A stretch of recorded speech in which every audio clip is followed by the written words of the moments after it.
and gentlemen, we are now ready and will uncover India's struggles and counter the strategic against when it comes to the strategies against deforestation. Our panelists will explore the challenges and the strategies that have proven to be particularly effective when it comes to combating deforestation and also promoting sustainable land that we use pan-India. And without further ado, let's invite our esteemed panelists on stage. Quick round of applause, ladies and gentlemen. We have Priyanka Negi, who is the Chief Operating Officer of SankalpTaru Foundation. She is the firewoman of the foundation, passionate about sustainability, greener initiatives, and is always eager to unscramble a challenge. And Kunal Satyarthi is also joining us on stage, Joint Secretary, Department of Land Resources, Government of India. And to moderate the session, please join me in welcoming Dr. Namita Wahi, the Senior Fellow at the Center for Policy Research, CPR.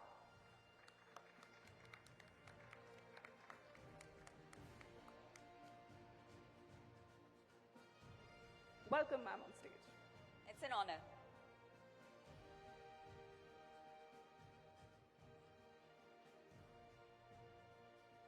All right, we're all here. And Namita, with that, the floor is yours.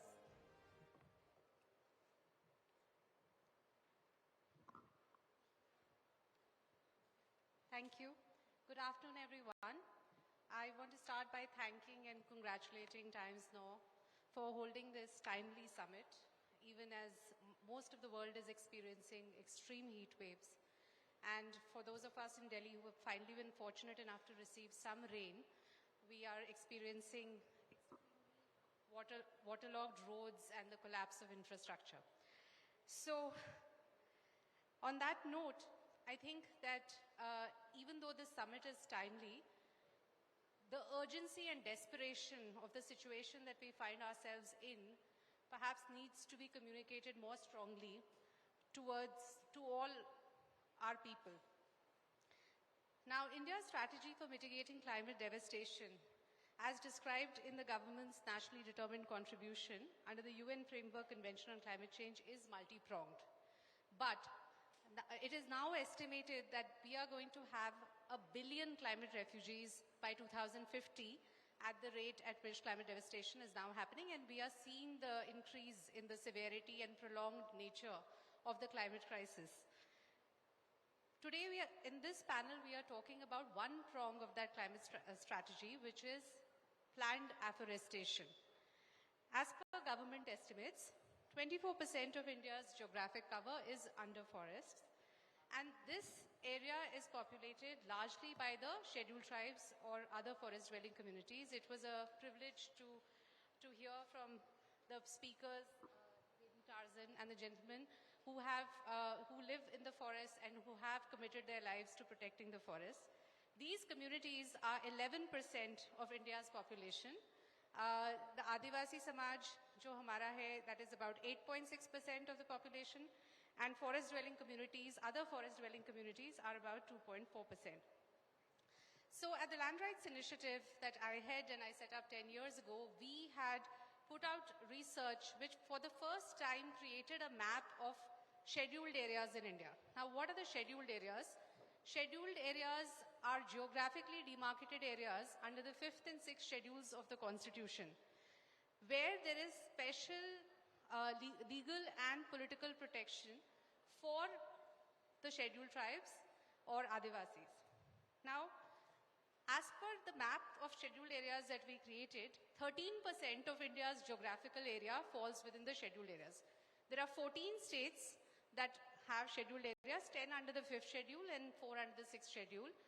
And in these states, the scheduled areas are areas where there are tribal majority areas under the 5th schedule in tribal minority states, so those that fall within peninsular India. And in the northeastern part of the country, these are tribal majority states. And so states like Meghalaya, where the entire state falls under the scheduled area, and states like, we just heard from Jharkhand, Chhattisgarh, and Tripura, where more than half the state falls under the scheduled areas, right? And what we also mapped as part of our research was the fact that the intensity of forest cover, there is almost a very significant overlap with the scheduled areas. We also mapped all the dams and the mines that were reported by the government that were already constructed, not the ones that are under construction because they are not in the government databases. And basically, again, there is an intensity of dams and mines overlap with the scheduled areas and the forest areas, right? So when we are talking about deforestation, we have to talk about dams and mines because they are the most significant, displacers of indigenous groups and cutting down of forests in India. And our research was adopted by the National Commission for Scheduled Tribes and was adopted as part of the annual report and under the Constitution and was tabled in Parliament in 2021. And essentially, the reasons were put forward to the government as to the reasons for deforestation, and therefore action can be taken on that. But also over the past decade, as I have been working with Adivasi communities and groups, I have been educated and inspired by the Adivasi imagination of Jal Jangal Zameen, or water, forest and land. And today, there is about a little over 6% of the world's population consists of indigenous groups. And there is now an international recognition of the fact, there is increasing global recognition that it is the Adivasi groups like Lady Tarzan group that actually protect forests, perhaps even better than the government forest departments. We are also in a time where for the last 2 years we have seen increasing climate devastation causing forest fires all over the world. So 2 years ago I was in Australia, and there the forest department, and we know that Australia has a very poor record of indigenous, what they have done to indigenous groups. There, indigenous groups were even hunted for sport. That is the level of, the devastation of indigenous groups. But even they have recognized the fact that they cannot protect the forests against forest fires without indigenous knowledge. And what is this knowledge? There are two prongs of this knowledge, and I think India has been pioneering in terms of protection of indigenous rights to the forest through the Forest Rights Act of 2006. And this law, essentially for the first time encapsulates two aspects of the indigenous imagination. The first is that human beings are not separate from the environment. So, and the second is that land, water and forest are part of one indivisible ecosystem. And therefore they have to be seen as such and cannot be regulated in silos if they have any hope of attacking climate devastation. So that brings me to the questions to our panelists. So I'll start with you, Mr. Satyarthi, first. The administration and management of land in India has been marked by division and authority in control between the revenue and the forest departments. And after the passage of the Forest Rights Act, also the Tribal Welfare Department, which, as you know, is the nodal agency for implementation of the Forest Rights Act. So as a result of this trifurcation of authority, there are many disputes between the departments about the control and management of issues in the forest. One such dispute is the orange areas of central India. So if people have heard of the orange areas for the first time, this is a 12,000 square kilometer area in central India, about 20 times the size of Mumbai city, where there are disputes between the forest and the revenue department about whether this land is forest land or revenue land. As a result of which the communities that are living there have a lot of issues in not only securing their rights, but also in what they can do for protection of the forest. So that's my first question. But also the bigger question really here is why is India in its commitment under the National Climate Mission as well as under the INDCs, given this global recognition of the very important role and the recognition at this summit as well of the role of indigenous communities in protecting forests, our plan for forests does not mention them at all. Even though we are pioneers in passing the Forest Rights Act, we are not planning to partner at all with indigenous groups in meeting our commitments under the Climate Convention. So, if you could respond to those two questions. So, thank you so much. I think first disclaimer, I'm not speaking on behalf of Government of India or the government of the, this is a disclaimer I'll start with, and my journey as a forester started in the mountains And if you look at the topic of deforestation, I'll answer the question also, but having joined initially as a Forest Service officer and then spending life in the mountains, trying to stop development or curtail development, look at forest as important source of water. Having done that for a decade, I went off to Australia again to do a master's in public policy. I realized in the academy they did not teach me socio-economic dynamics, so I did a master's in public policy from Canberra and then came back and again started reinventing the wheel and trying to figure out what is wrong with the forest. Anything wrong with the forest is outside the forest. First submission. So one thing is you can't manage forest without if you don't look beyond the boundaries of the forest. Now that was the realization long time back, stopping hydropower projects, trying to control the supply of timber, looking at rivers. Narendra Singh ji, taking him to Shimla and making him talk to the school students and college students about importance of forest as a source of water, source of life, source of everything. But doesn't work like that. In the normal ground zero, so I'll make the answer more grounded and then bring to the Forest Rights Act and the disputes thereof. Now, having done that, and then in the Government of India, I was also Joint Secretary in the National Disaster Management Authority. It could have been a very busy day for me today, but I am a lighter down because I moved to Ministry of Rural Development. I'm working in the Department of Land Resources right now, trying to make your life of registration and going to Revenue Department much simpler, all digitized, all automated. So that's the background. Having seen all that, my submission is there is no dispute between Revenue Department and Forest Department at all. The dispute is about, there's a limitation of land. I always say normally in the meetings now, not to be quoted, for the nation only land and common sense is the most uncommon thing. Only limited thing is common sense and land. Now every dispute happens because land is limited.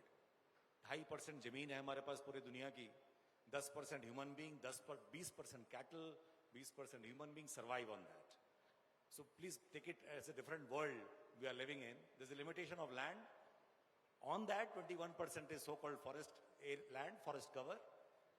All the forest cover in the country is located in areas where you have low HDI index, you have tribal populations, you have the best mines possible. Over that, you have the best tiger reserves. So this dispute is also because there's a limitation of land that this country holds. Only 2.4% of the total global land that we hold. And we need to hold so much human population, so much livestock population, and the land that is there below forest land is also the land you want to dig to make these lights come alive and the air conditioning come alive. So you have some beautiful tiger reserves. I see Bittu Secretary there. Beautiful tiger reserves. You need to dig them to take out the iron ore, to take out the coal, to take out everything that makes Gurgaons and Noidas and Aero City come live. So I don't know. The dispute is not about Revenue Department and Forest Department fighting over a piece of land. It's just too limited in extent. And God has been generous to give us 4,000 odd tigers and tribals and water and everything. But if you make Bangalore, I was in Bangalore last week looking at growth parameters of Bangalore. Jaipur, I'll give you Jaipur. Jaipur has 2 municipal corporations with 300 square kilometer area. Jaipur Development Authority operates in 500 square kilometer. The Jaipur master plan talks about 4,000 square kilometer. Guwahati Municipal Corporation is 261 square kilometer. The authority is 362 square kilometer. The current master plan is 1,500 square kilometer.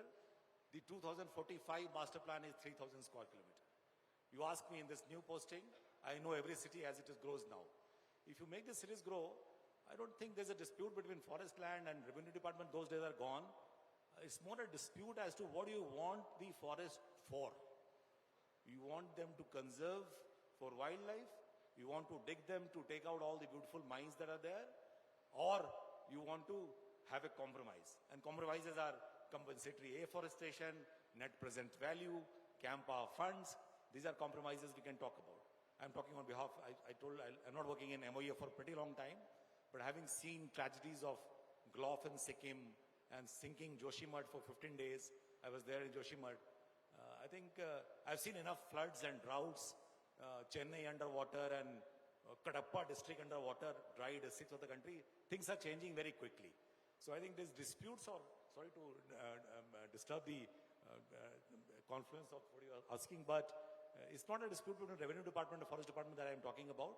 It's a dispute about what do you do with that quantity of forest land that you hold in this country. Now, the orange zone, orange area as they call it in Madhya Pradesh, to answer the question, is an area where the dispute is you have two kinds of forest. If you want to make it technical after the lunch, protected forest and reserve forest. A large extent of area in Madhya Pradesh was notified as a protected forest without following the procedures of Section 4 to Section 28 of the Indian Forest Act, and were declared as a forest land. So there is no dispute between Forest Department and Revenue Department because the matter went to the Honorable Supreme Court. It is laid down that this is a forest land. You can't go back in history at all, right? So I think orange area is something that you will have to live with. 70% of the orange area already has a working plan of the Forest Department. I don't want to work in Madhya Pradesh, but I think these are not very important parameters for me. More important parameter is how long can you save these areas from the onslaught of urbanization, which is causing all the problems. Thank you so much.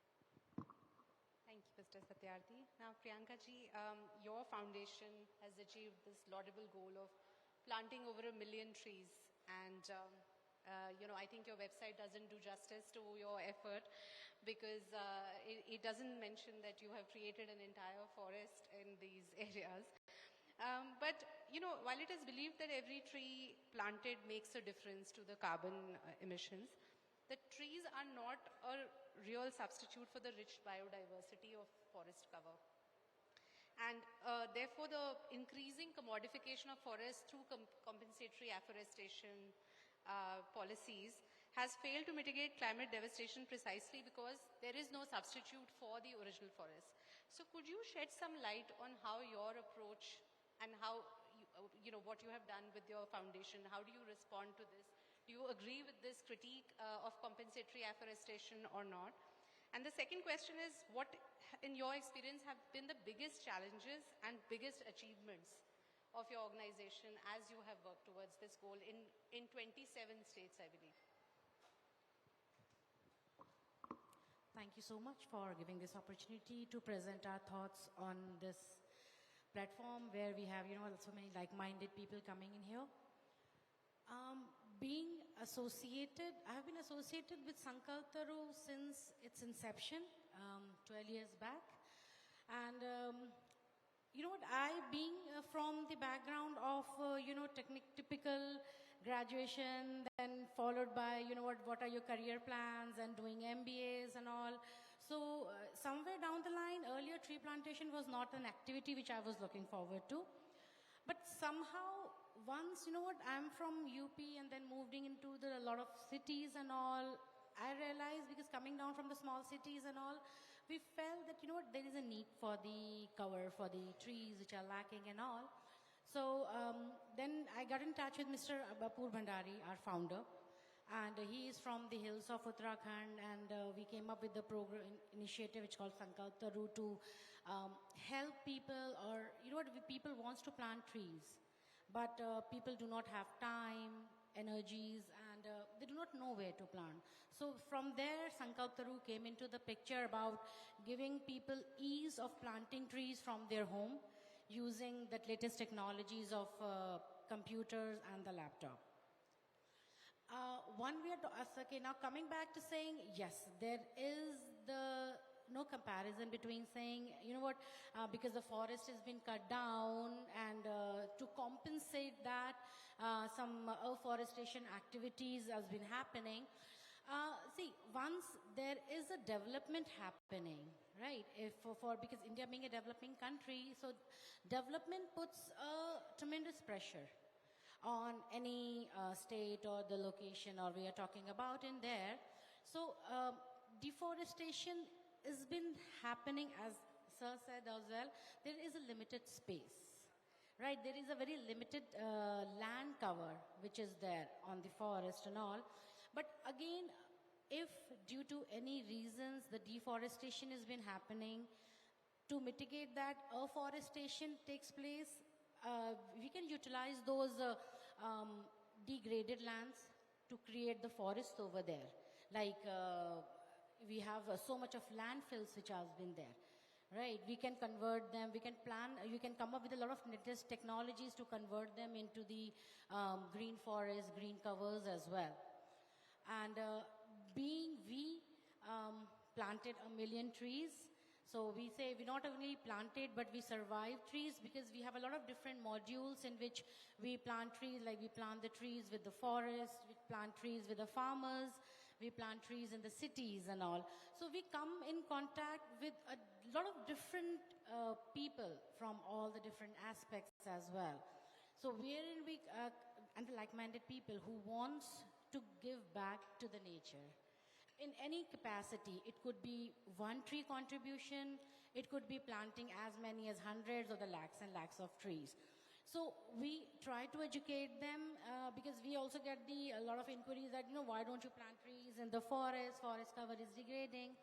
And so we do also a bit to convert a lot of wastelands, all these places like, wastelands are there, then where we have patches of land where the trees could not be done because we are growing trees in, like, say, Pune. We have it's a completely mining. It was complete mining happening over there. So, but after mining, it was just left out. So where there we are almost converting 100 hectares of land into giving back to the forestation, right? Though it was the land, mining happened, and after that, now everything moved out. It was just the rocks which has been there. Now again, we are converting back it into 100 hectares forest. So somewhere down the line, we do understand that forestation, then deforestation. With the help of afforestation, we are converting it back into the forest covers also. So that's it from my side. Thank you to both our panelists for their work and for also sticking to time. I think that we have very complex challenges ahead of us, and the pressures of urbanization, the scarcity of land, but also dams and mines which are providing resources to various people. But I think there is definitely a question here that, maybe we can just end this panel on this thought of the father of our nation, Gandhiji, when he said that the earth can provide for everyone's need, but not for everyone's greed. And I think we all have to work very hard in the next few years. I think we have to move beyond an extractive resource paradigm to a paradigm where we have more organizations like yours and also the communities and the government partnering together to fight climate devastation. Otherwise, I think the prospect of 1 billion climate refugees in about 2 decades from now should scare all of us enough into action as of today, as of this moment. Thank you so much. Thank you to all of our panelists for such a fascinating back and forth on deforestation. And Namita, I ask that you please present each of our panelists with a personalized plantation certificate, of course, that represents the trees that we've planted in their name. That's Times Network together with SankalpTaru Foundation.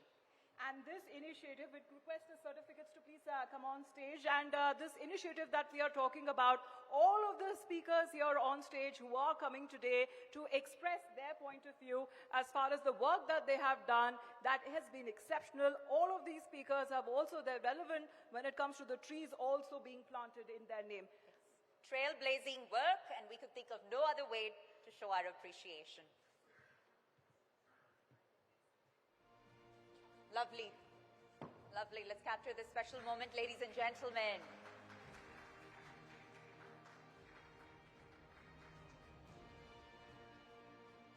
All right. That's right, ladies and gentlemen. There are 1,000 trees in Chennai. And with these certificates, you can real-time track the location of the trees in your name. And Amita, if we could also, right after this special photo op. All right, and we've also, of course, presented Namita with the certificate of our appreciation and the trees in her name. Thank you so much, Namita. Thank you so much for being here.